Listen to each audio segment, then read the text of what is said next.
Hello guys, in this video I am going to show you how to find the best type of wine for your meal on the Vivino application.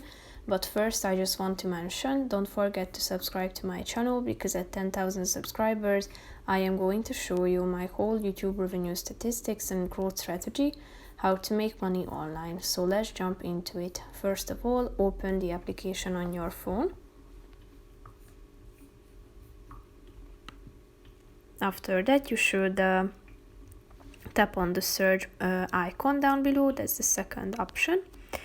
And here click on pairing in the middle of the screen. And here you should find the your meal to which you are looking for the perfect wine option. So select the meal that you are going to eat. And here you can also select the price range of the wine on this slide. You can indicate the type, such as red, white, sparkling, rosé, dessert, or fortified. You can also indicate the country if you have any preferences in this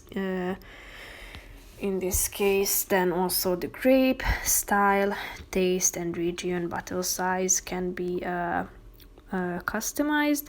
After that, you are going to see all of the recommended wine options. So if you're interested in any of these, you can get to know it by tapping on it. You are going to see a summary of it, highlights and facts, taste characteristics, the main notes and flavors. The reviews are also available, wine ranking, food pairing is at your disposal too. So if you tap on the serving tips here, you can find the recommendation. So that's how you can choose the perfect wine to your meals. That's pretty much it for this video, guys. See you in the next one. Bye bye.